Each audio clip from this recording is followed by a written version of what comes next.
What's going on, guys? Good morning. Good morning. I want to talk to you guys today about GPP strategy in general. Okay, I don't this just keep in mind I'm new to these videos, so I may not be perfect like some of the other YouTubers. I may not be great in front of the camera. You guys tell me that, but I've been making videos. I showed you guys in my previous two videos about my results since week 9 of the NFL season in Draftkings. And so, want to give you guys a little background. Prior to this, I've been playing DFS since 2016. Okay, something like that, or maybe even longer than that. But I've never really truly committed to the game. Mostly it was just losing seasons because I would throw $20, $40, $50 single entry on the Millie Maker and just cross fingers and hope for the best without much research or any thought process into it. It would be like a Sunday morning thing. That shit never works out, guys. Do not waste your money doing that. You're never gonna win. You need to see projections. You need to see ownerships. You need to have your own plays. Now. Couple of things, strategies that I've been, that I've had that's helped me, and I want to share them with you guys. First of all, I watch every YouTuber out there. Okay, I've been watching a lot of YouTube videos. Al Smithfield, Sal Vetri, Awesemo, Roto Grinders, Swolecast. I watch all of these YouTube videos on a weekly basis during my, free time. It doesn't take time, or when I'm driving around. This is all I watch. But this is where this is the key spot, guys. In order to be successful in GPPs, a lot of these big YouTubers, their plays, their plays aren't optimal plays. Their plays are not the plays most of the time. If you just follow their picks, or if you just go with what they're telling you, you're gonna lose. Okay, what you want to do is pick out the spots that you personally like, the game theory that you're expecting on any given Sunday. Like past week, for example, Jets putting up 28 points, Sam Darnold going off, Derek Carr going off. You have to put your mind and your thought process into the Sunday slate. So you got to have leverage plays. You got to have low ownership plays. You got to have plays where you're uncomfortable.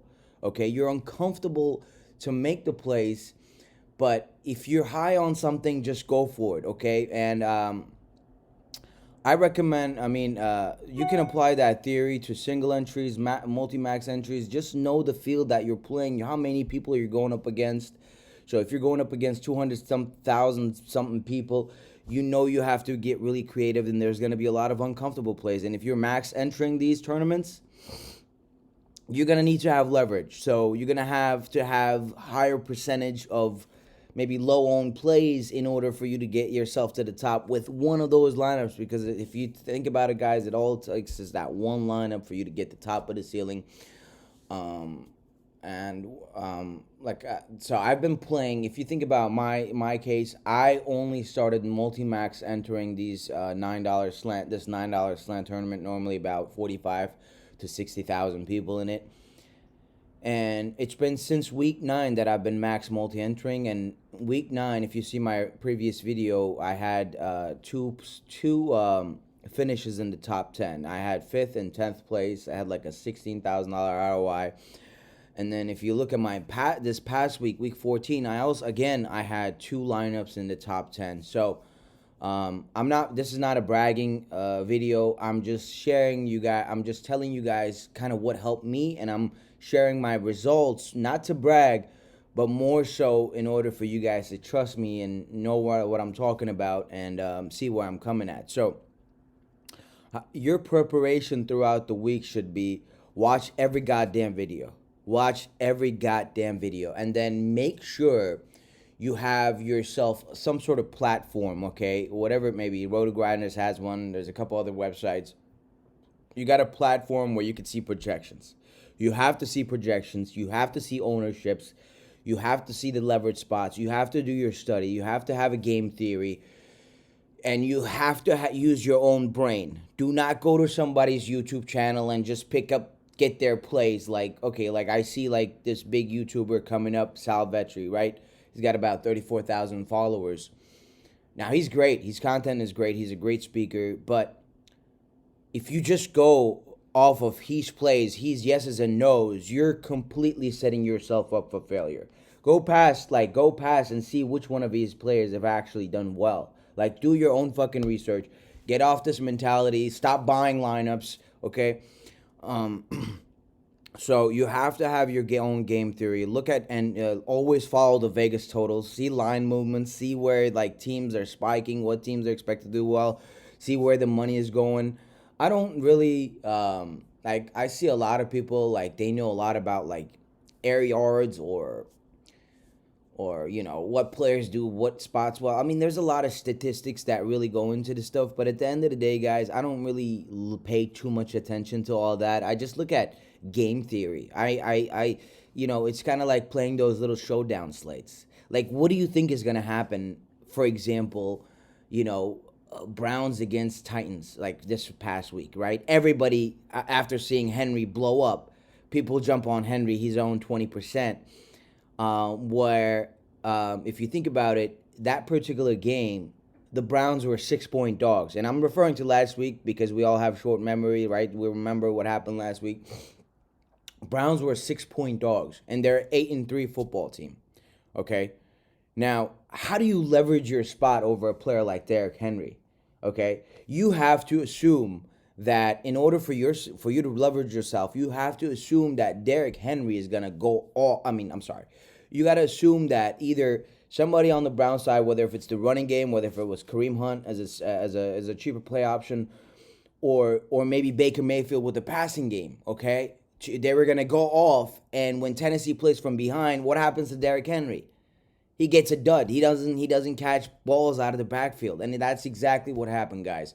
It's a perfect theory and a strategy that you could put in your mind to come up with a game plan of your own, not anybody else.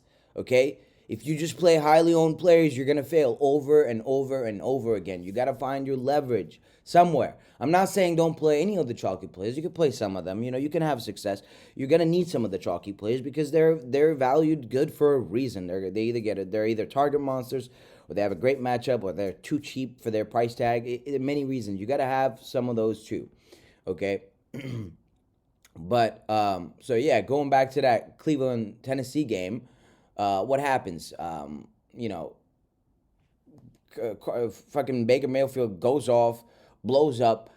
Donovan Peoples-Jones even catches, I think, 2 TDs, or he has over 100 yards, whatever it was. So I personally really stacked up on the Browns passing game just for that reason, that week alone. And I still had Derrick Henry because you can't really fully fade a player like that because it might destroy you.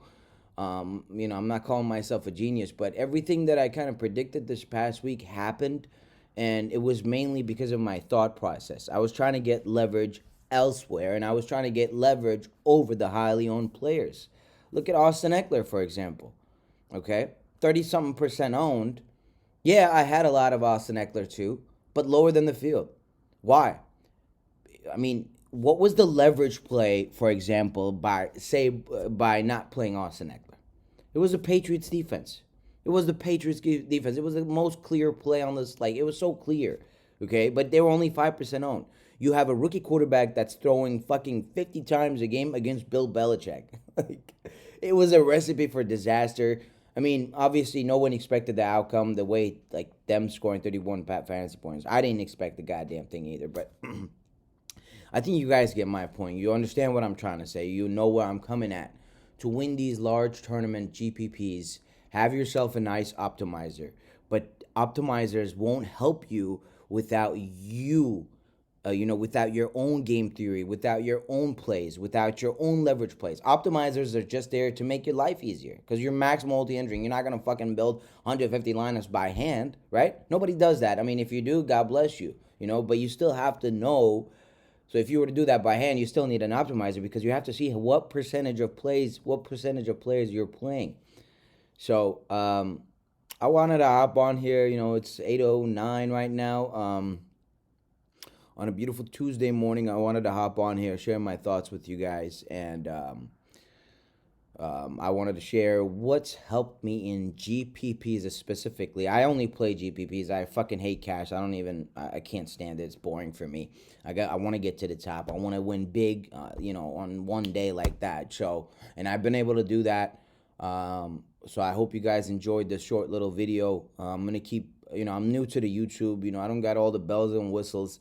My channel might look weak for y'all, but I'm telling you guys, I know, just watch my videos, and I'm going to keep sharing with you guys what's helped me become successful. And hopefully, if I have time this week, I'll make a little short video on, I'll make a little short video of my thoughts, I'll do like on a Saturday night, late night. So it's like, because any video made prior to that, it's kind of just tossed out in the garbage. Because come Sunday, everything changes. So I hope you guys enjoyed this short video. God bless you all. Keith Vape here, and take care. And by the way, please subscribe to my channel. Okay, I'm trying to get my name out there. I'm a really busy person. I own another business. I own a kitchen remodeling business. So I do that during the day, which I'm about to grind for. I work 7 days a week. Sundays I'm even at my shop while I do these DFS things. So I'm trying to be good there, and then also in the DFS community at the same time. All right, so I hope you guys enjoyed this short little video. God bless you all. Take care. Keep faith. I'm out.